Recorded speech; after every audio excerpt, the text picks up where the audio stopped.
Vamos falar agora sobre a queda da confiança empresarial no mercado brasileiro.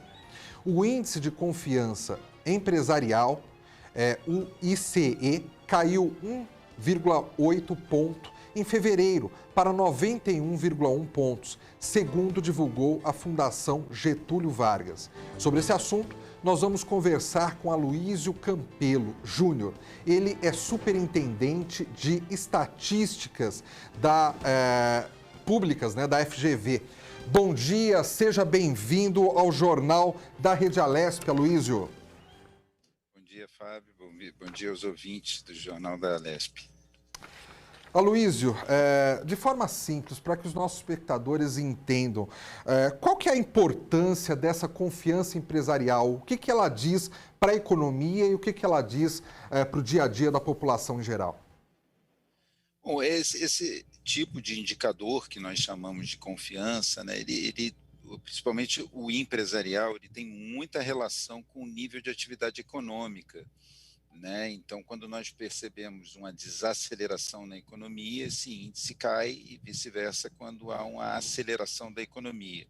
Por outro lado, ele tem um componente de expectativas. Então, a gente tem que sempre olhar se o que está acontecendo, se a queda foi na percepção sobre a situação atual, que teria mais relação com o nível de atividade, ou nas expectativas, que é um componente muito importante para se tentar prever o que vai acontecer no futuro também, porque das decisões das empresas de contratação, de investimento, vai depender o crescimento futuro da economia.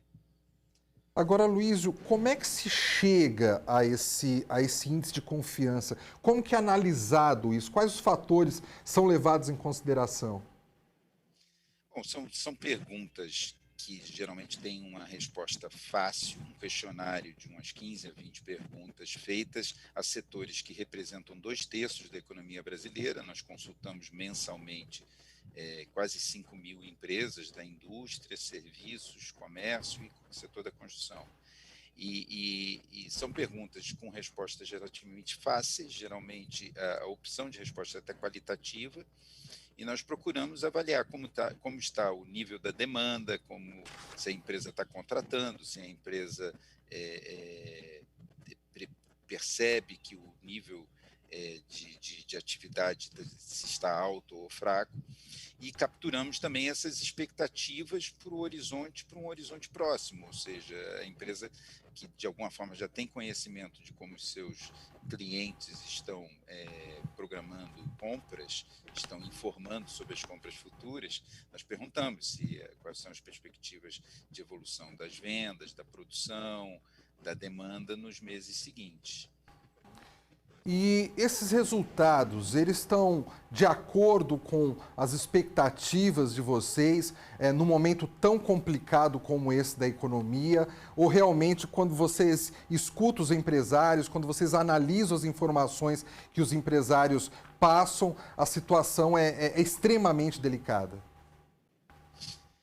Olha, o que nós temos nesse início de ano, em janeiro e fevereiro, é uma continuidade de uma queda que partiu de um nível alto. A confiança empresarial caiu, despencou durante o pior momento da pandemia no ano passado e depois foi se recuperando com uma certa heterogeneidade entre os setores. A indústria terminou o ano muito bem e a confiança estava lá em cima também de que o início de 2021 seria muito bom.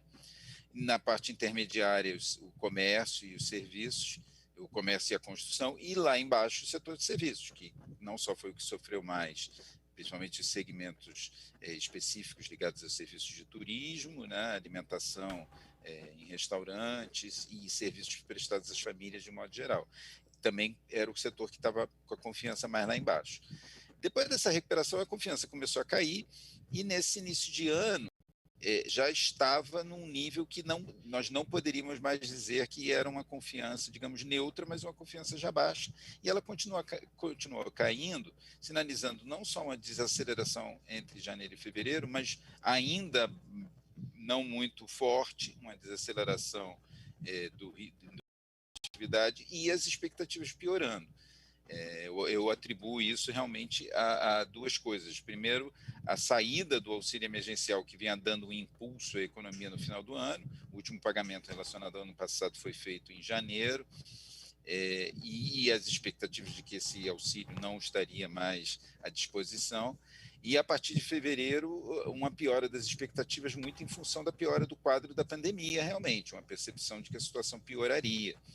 E eu acho particularmente até que o número que nós veremos aí em março será uma queda talvez até mais forte por conta disso. Nós temos as medidas de isolamento mais espalhadas no Brasil inteiro pela piora do quadro da pandemia. Ou seja, Aloysio, vocês já esperam que os próximos números mostrem uma queda ainda maior na confiança. E qual que é o setor mais prejudicado, Aloysio? Olha, o setor, são esses segmentos do setor de serviços. O setor de serviços é também um setor com certa heterogeneidade. Você tem, por exemplo, empresas que prestam serviços de comunicações ou serviços ligados à área de informática que não sofrem tanto.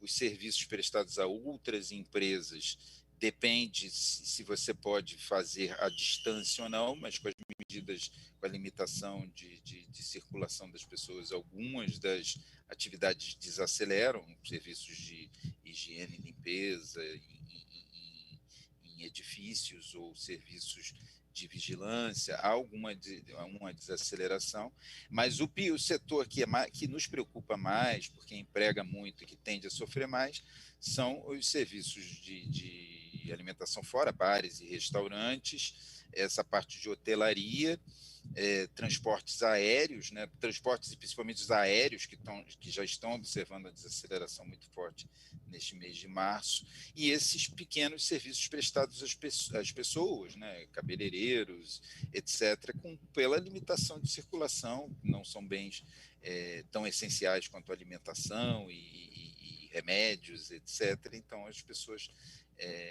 conseguem postergar aquele consumo e, com isso, esses setores vão enfrentar problemas agora em março e abril. Agora, Luísio, se a gente analisar a situação que a gente encontra nesse momento da pandemia, o número de mortos aí batendo recordes, o número de infectados batendo recordes, eu como leigo aqui desse lado aqui, eu fico imaginando que pensar em aumento da demanda, a gente não pode contar com o aumento da demanda mesmo, não a curto prazo. E ontem, nos últimos dias, nas últimas semanas, a gente vê alguns governos, o governo de São Paulo aqui sinalizando a desoneração em relação a tributos, né? Diminuindo, cortando tributos. Talvez estaria aí um caminho para que o setor empresarial voltasse a se animar um pouquinho, já que com a demanda mais alta a gente não pode contar a curto prazo? Com certeza a limitação, a mobilidade nas grandes cidades vai ser um fator de aceleração dessa tendência que nós já vimos observando ao início do ano, do nível de atividade. Alguns setores têm dificuldade.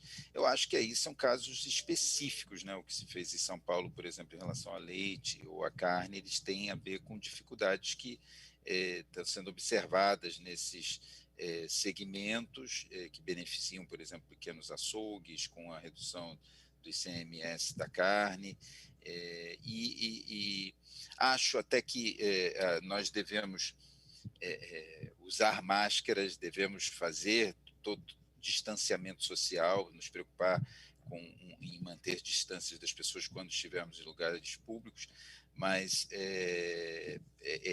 é possível não evitar um total lockdown se as pessoas tiverem consciência em relação às medidas que têm que ser adotadas, né? O uso do álcool gel, etc., evitando aglomeração. Então, acho que manter os negócios abertos, pelo menos por uma parte do dia, distribuir a circulação das pessoas ao longo do dia pela cidade, com algumas medidas relacionadas a horários também faz sentido. O auxílio emergencial esse ano não deve vir com a potência que veio no ano passado. Realmente o que está se estudando são realmente 4 meses do pagamento de R$ 250.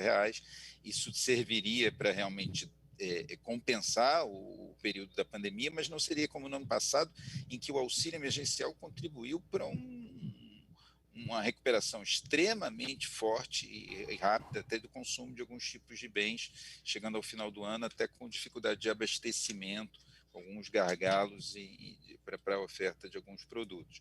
Eu acho que ele é um auxílio que cumpre o papel realmente compensatório em relação a essas medidas de restrição de circulação.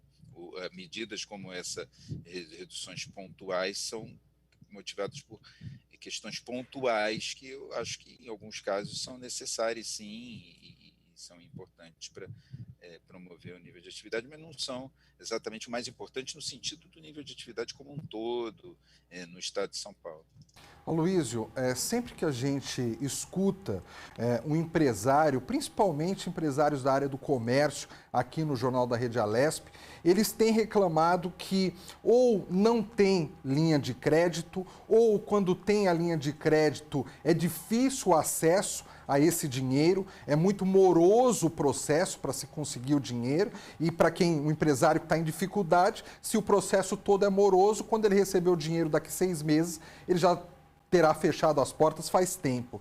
Quando vocês medem esse índice de confiança, chega até vocês esse tipo de informação por parte dos empresários em relação às linhas de crédito?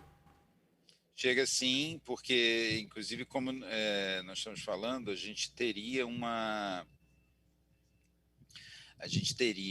perguntas ligadas a vários assuntos, e tem uma pergunta específica sobre facilidade de se conseguir crédito, né? Essa pergunta nós observamos no ano passado, que no primeiro momento que chegou a pandemia, houve um aumento muito grande do percentual de empresas reportando dificuldade de acesso a crédito, reportando que havia necessidade de ter acesso a crédito, reportando dificuldades por burocracia.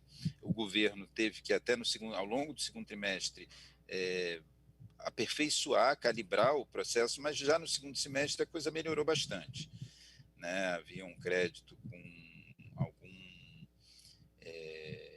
aporte do governo para ver algum subsídio, o crédito fluiu a partir de até junho, começou a fluir muito mais facilmente, e em alguns segmentos, empresas pequenas ainda continuaram reportando, porque havia exigências do tipo a empresa precisa fazer o pagamento da folha de pagamentos no banco, e até resolver todas essas questões, as empresas pequenas tinham dificuldade.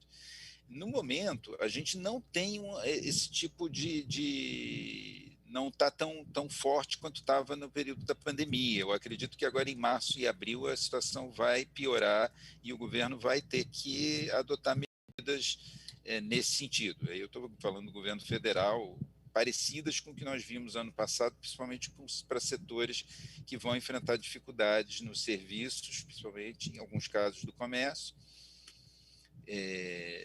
Não só talvez tenha que ser reeditada alguma coisa na questão da manutenção de emprego para essas empresas pequenas e de alguns segmentos, e também em relação a acesso a crédito, para evitar uma quebradeira de empresas ou um aumento muito grande do desemprego.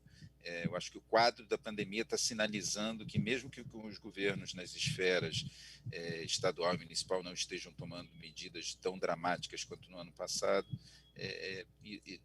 nós podemos ter realmente problemas se não voltarmos a fazer, nem que seja de forma mais moderada, porque o programa de apoio emergencial no ano passado foi muito robusto no Brasil em comparação com outros países, e principalmente com os emergentes. O Brasil fez muitas medidas, principalmente o emergencial, né? Mas esse ano tende a ser muito mais moderado pelas necessidades de equilíbrio fiscal e também por essa combinação com medidas menos dramáticas de isolamento social.